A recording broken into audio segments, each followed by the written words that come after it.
하나님 말씀은 사사기 2장 10절입니다. 구약성경 362페이지 사사기 2장 10절 한 절입니다.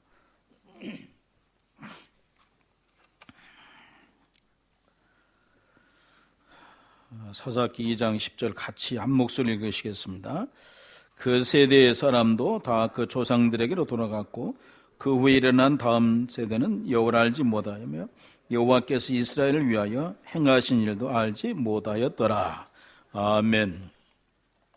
오늘 말씀을 전하실 목사님은 은혜의 숲교회를 담임하시는 이시호 목사님이십니다.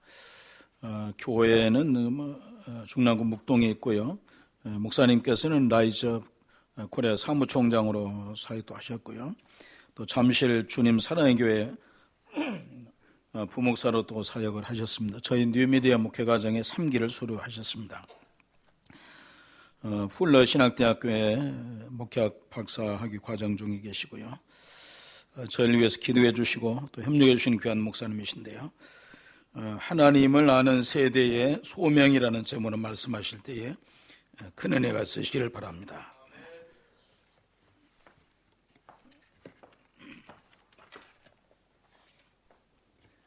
네, 안녕하세요. 반갑습니다. 네, 방금 소개받은 이시호 목사라고 합니다. 저는 지난 그 CTS 최고위 과정, 지금은 뉴미디어 과정인데요. 3기를 수료하였습니다.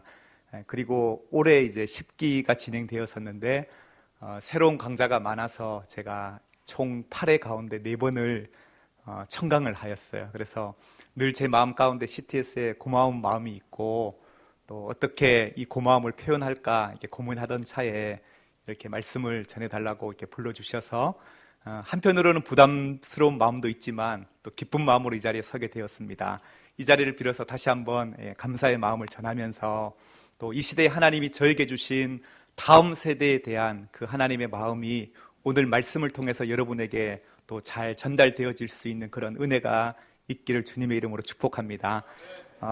얼마 전 그 최윤식 박사님이라고 하는 미래학자인 이분이 작년에 쓴 한국교회 미래지도라고 하는 책에서 지금 저출산 위기에 휘말려 있는 우리 한국교회에 대한 모습을 진단하면서 어떤 이야기를 하고 계시냐면은 중소도시의 주일학교는 지금 거의 붕괴 직전에 놓여 있다라고 묘사하고 있고요. 그런가 하면은 지금 우리들도 체감하고 있지만 작년 성도들은 수천 명씩 모이고 작년들은 수만 명씩 모이는 그런 대형 교회들도 주일학교를 들여다보면 주일학교 아이들이 3%대도 안 되는 그런 적은 숫자가 모이는 그런 기형적인 교회들을 만들어낸 지금의 어떤 모습들에 대해서 진단을 하고 계시는데요. 그런가 하면 그것이 심각한 것이 아니라 그것보다 더 심각한 것은 뭐냐면은 다음 세대 아이들의 영적 출산율이라고 할 수 있는 복음 전도가 다음 세대들에게 잘 이루어지지 않고 있는 그런 한국교회의 모습을 진단하면서 이대로 가다 보면 한국교회가 정말로 주일학교는 점점 문을 닫게 될 것이며 그리고 대부분의 많은 교회들이 주일학교 사역을 힘들어하게 될 것이다. 그래서 앞으로 이대로 2050년이 된다면은 전국 대다수의 교회의 주일학교 아이들의 비율이 5%에서 10% 밖으로 떨어지게 될 것이다라는 그런 진단을 내놓으셨어요. 얼마 전에 저희 큰딸이 초등학교 3학년인데요. 친구를 전도해 왔어요. 교회에 왔길래 친구랑 대화를 나누는데 걔는 10살인데 태어나서 처음 교회를 나왔다고 하더라고요. 저는 놀랐어요. 아니, 이 한국에 교회가 이렇게도 많은데도 처음 교회 왔니? 그러니까 처음 왔다고 하더라고요. 그 아이뿐 아니라 저희 교회에서 책 읽기 프로그램이 있는데 그 프로그램에 나온 아이가 교회를 안 다니던 친구였는데 부모님을 졸라서 교회를 데리고 온 거예요. 그래서 부모님이 아이 때문에 교회를 나오게 됐는데 그 부모님들도 태어나서 교회를 처음 나오게 되었다고 얘기를 하더라고요. 사실 참 마음이 아팠어요. 이 땅에 교회들이 얼마나 많은데 이 땅에 정말로 믿는 사람들이 얼마나 많은데 이분들이 지금 태어나서 처음 교회를 왔다는 얘기를 듣는 순간 마음이 참으로 아팠습니다. 레슬리 뉴비긴이라고 하는 선교사님이 계시는데요. 이분은 영국에서 태어나셔서 영국에서 목사 안수 받고 영국 교회가 이분을 파송해서 35년 동안 인도에서 선교 사역을 하신 분이세요.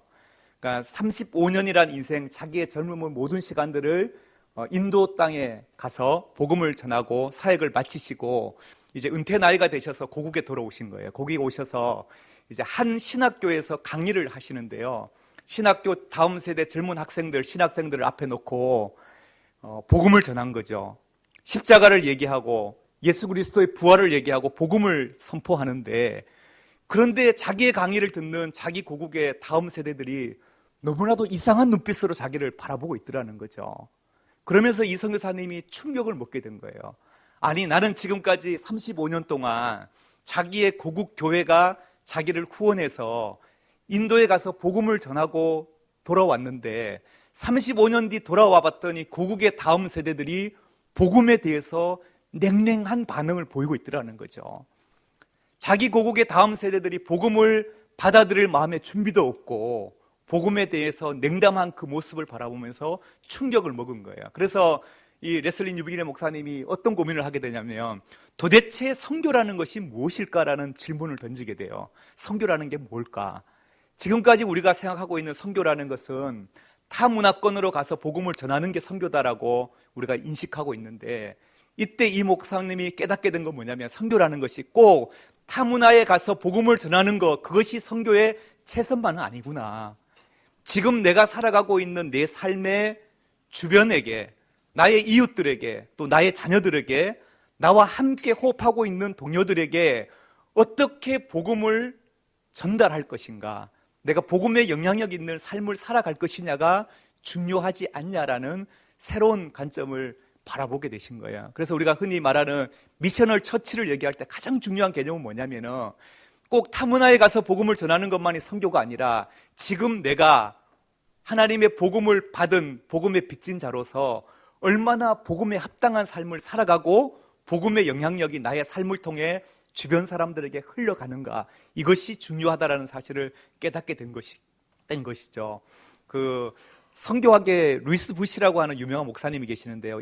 이 목사님이 1990년도에 한국의 어떤 선교적 개념을 소개해 주셨냐면은 템포리 윈도우라는 개념을 처음 얘기를 하셨어요. 이 얘기는 뭐냐면은 세계 지도를 놓고 봤을 때 위도 10도에서 40도 사이에 있는 그 지역의 나라들이 전 세계 인구의 80%를 차지하고 또 거기에 많은 미전도 종족이 살고 있기 때문에 그 지역을 어떻게 전략적으로 복음을 전할 것인가, 이것이 선교 전략에 있어서 되게 중요한 화두였습니다. 그런데 이분이 20년이 지난 2010년도에 한국에 오셔서 어떤 얘기를 하셨냐면은 새로운 선교적 패러다임을 얘기하셨는데요. 414 윈도우라는 얘기를 하셨어요.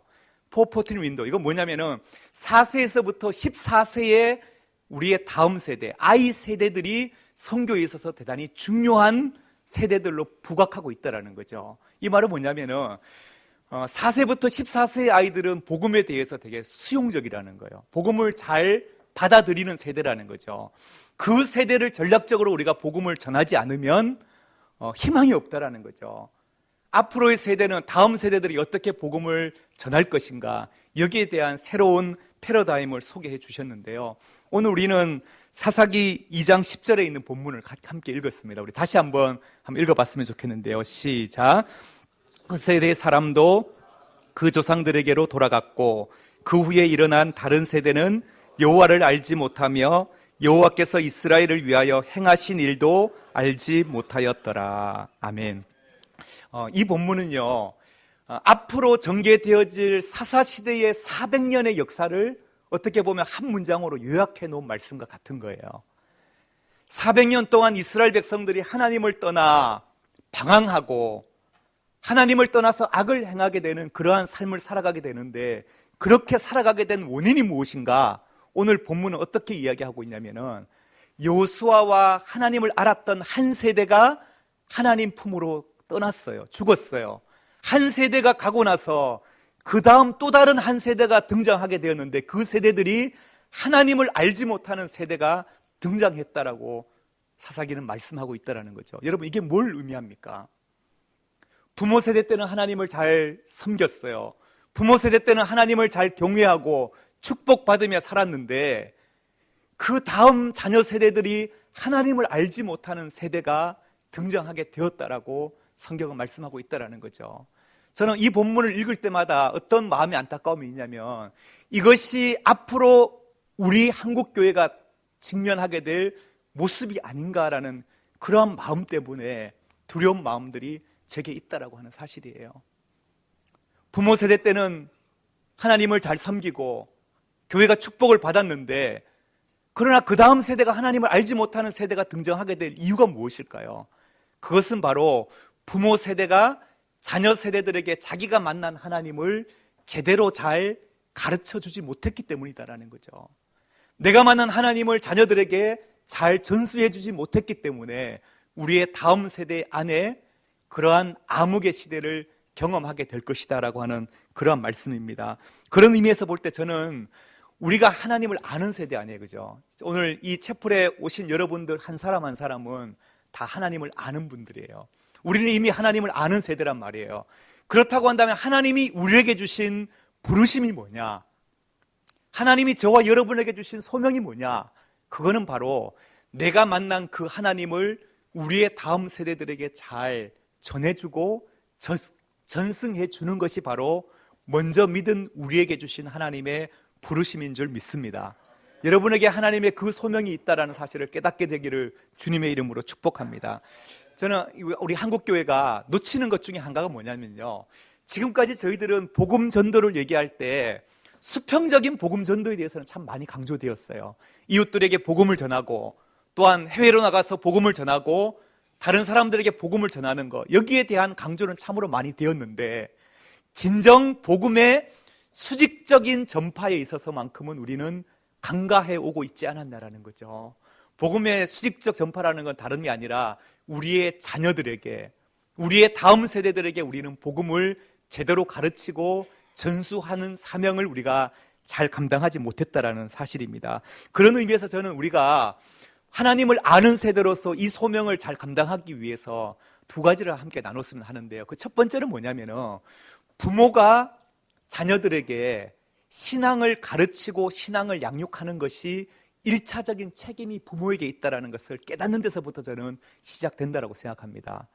여러분들은 이미 자녀를 이렇게 낳고 부모가 되신 분들도 계시고요, 이제 장차 부모가 되실 분도 계시는데, 많은 부모들이 착각하고 있는 것이 뭐냐면은 내가 자녀 신앙 교육에 있어서 1차적인 책임이 내게 있다는 사실을 간과하고 사는 부모들이 많다라는 거예요. 저는 목사 안수 받고 첫 사역을 할 때 천호동교회 중등부에서 사역을 시작했어요. 중등부에 제가 맡은 학생들이 130명의 아이들이었는데 그 아이들을 대상으로 사역을 하면서 제 안에 어떤 마음의 기도가 생겼냐면, 하나님, 웨슬리 목사님은 전 세계가 나의 교구다라고 그렇게 선포하시면서 사역을 감당했는데 내가 이 아이들만 바라봐서 되겠습니까? 하나님이 나를 목사로 부르신 것은 최소한 이 교회가 속해 있는 이 강동구는, 이 송파구 일대는 하나님 모든 것이 제 교구가 되게 해달라고. 그래서 저는 최소한 하나님 이 구에 있는 모든 중학생들이 저의 사역의 대상이 되게 해주십시오, 그렇게 기도하면서 아이들이 있는 학교를 땅을 밟으면서 기도하기 시작했어요. 그리고 학교에 가서 아이들 만나고 학교에 아이들 기도 모임을 만들고 그런 사역을 해 나가다가 2004년도에 비틴즈라는 사역단체를 만나면서 이제 라이즈 업 코리아라는 사역 선교단체를 이제 출범하게 되었어요. 그래서 강동 지역과 송파 지역 또 서울 지역을 제가 처음 개척해서 학생 사역을 시작했는데요. 그러니까 교회 사역과 라이즈 업에서 사역한 거를 합하면 거의 한 10년 넘게 청소년 사역을 하면서 많은 학생들을 만나고 대화를 해보면 어떤 아이들이 이렇게 얘기를 해요. 목사님, 실은요, 저는 고등학교 졸업하면 교회 안 다닐 생각이었어요, 이러는 거예요. 왜? 그러면 지금 고등학교 다닐 때까지는 그래도 부모님한테 용돈도 다 써야 되고 또 집에서 다녀야 되니까 어쩔 수 없이 내가 마지못해 교회를 나가는데 대학 들어가면 저는 이제 교회 안 나갈 겁니다. 이렇게 생각했다라는 거예요. 그런 아이들이 이제 예수님을 만나고 신앙생활을 하게 된 거예요. 근데 그 아이들을 더 질문을 해보면 아이들의 마음속에 자기 부모가 믿는 그 하나님을 만날 기회를 찾지 못했다라는 거죠. 부모님의 신앙의 모습을 바라보면서 이중적인 부모님의 모습 속에서 참 신앙을 발견하지 못했다라는 거예요. 많은 아이들이 신앙적으로 갈등하고 고민하는 이유가 뭐냐면 부모님의 모습 속에 하나님이 보이지 않는다. 이것이 아이들이 갖는 신앙적인 고민이다라고 하는 사실이죠. 그런 의미에서 저는 이제 교회를 개척하고 이 사역을 하면서 처음 이런 고민이 있었어요.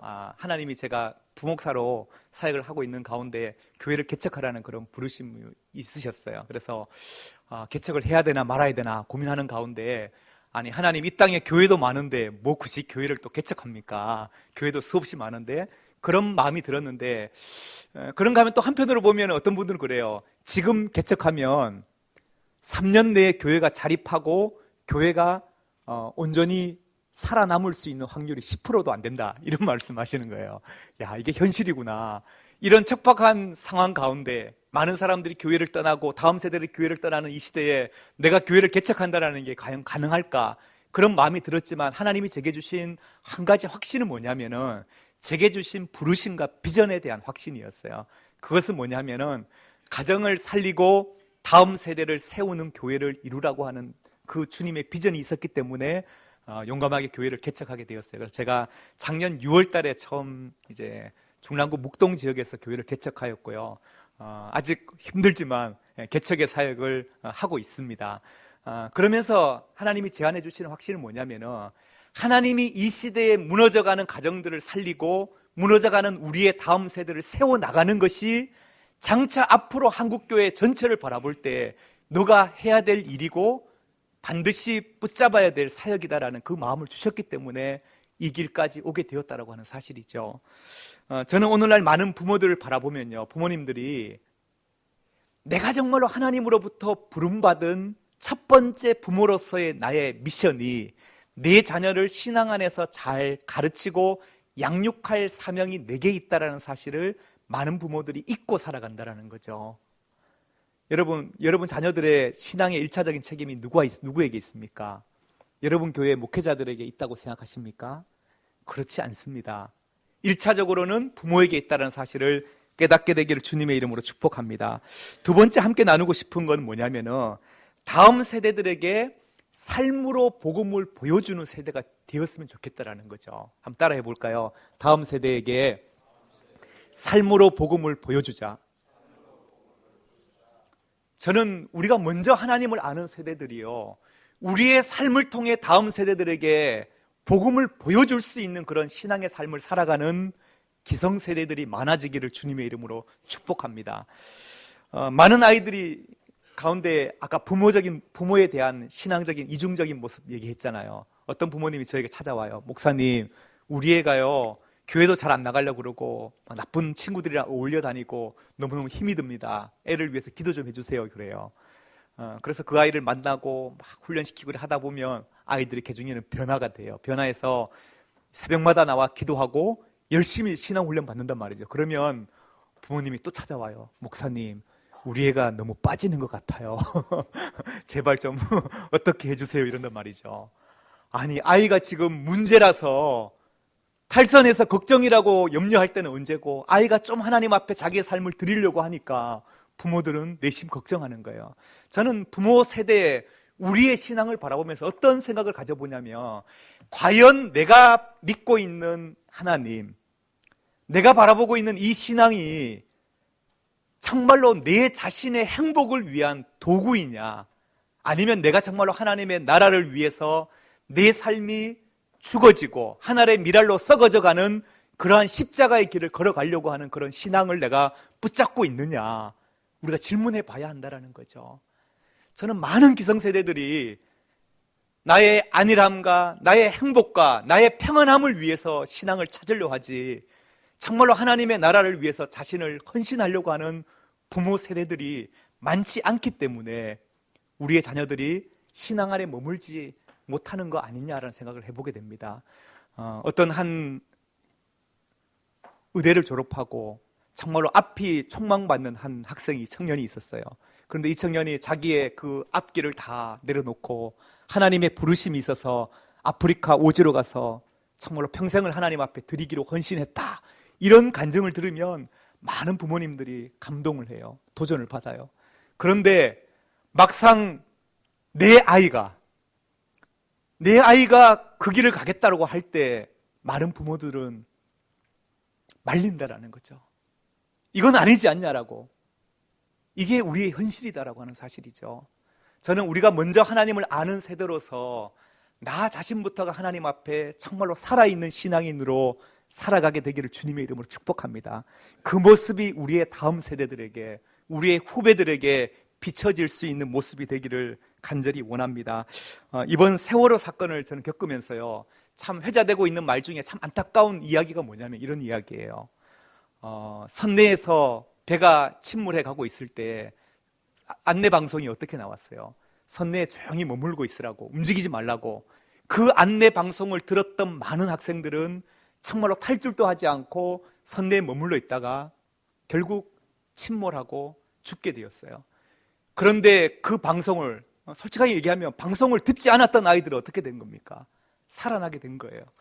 그러면서 많은 기성세대의 교사들이 갈등하고 있는 건 뭐냐면 도대체 내 자녀들에게 뭘 가르쳐야 될 것인가? 어른들의 말을 들으라고 가르쳐야 할 것인가? 어른들 말 안 들어야 너희들이 살 수 있다라고 가르쳐야 될 것이냐? 그러면서 한 신문에 보니까 이런 칼럼이 있더라고요. 이 세월호가 침몰할 때 이미 우리 사회에 신뢰가 다 침몰해 버렸다라는 그런 칼럼을 보게 되었는데요. 저는 이번 세월호 사건으로 우리 사회의 신뢰가 침몰했다고 생각하지는 않습니다. 이미 우리 사회에, 우리의 다음 세대들, 우리 자녀들은 기성세대를 바라볼 때 이미 신뢰가 무너져 있는 상태예요. 믿는 부모들의 삶을 바라보면서도 우리의 다음 세대들은 희망이 없다라는 거죠. 부모처럼 믿어서 되겠는가? 이게 어떻게 보면 우리가 회개해야 될 부분이 아닌가라는 생각을 해보게 된다라고 하는 사실입니다. 하나님이 먼저 믿는 우리의 세대들에게 주신 하나님의 부르심과 소명이 있다고 한다면 내가 먼저 깨어있는 신앙인으로서 살아갈 수 있는 저와 여러분이 되기를 주님의 이름으로 축복합니다. 많은 사람들이 한국교회 위기를 얘기하지만 저는 이 위기를 우리가 이겨낼 수 있는 방법은 뭐냐? 내가 먼저 부모로서 자녀들에게 말씀을 가르칠 수 있는 신앙적인 책임을 다할 수 있는 여러분이 되기를 바라며 또 우리가 먼저 우리의 삶으로 복음을 다음 세대에게 보여줄 수 있는 저와 여러분이 되기를 주님의 이름으로 축복합니다. 함께 기도하겠습니다. 살아서 지금도 우리의 삶 가운데 역사하시는 하나님, 하나님이 저희들을 하나님을 아는 세대로 불러주시고 하나님의 자녀 삼아주심을 인하여 감사합니다.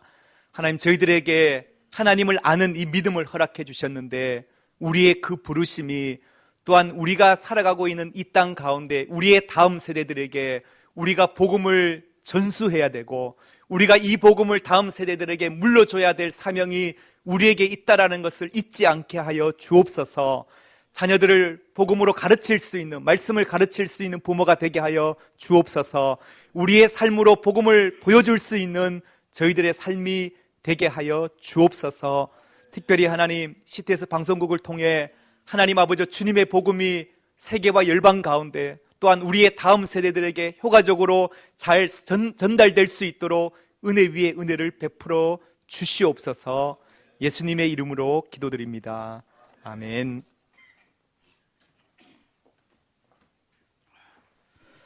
오늘 중보기도 두 분은 질병 가운데 있는 분들입니다. 그럼 두 분에 의해서 기도해 주시고요. 세월호로 말미암아 지금 많은 분들이 고통하는 가운데 있습니다. 이 기회에 모두가 다 하나님 앞에 돌아오고 소망을 주님께 두는 그런 우리 민족들 또 유족들에도 통순한 기도 해 주시 바랍니다. 우리 같이 주의 한번 부르시고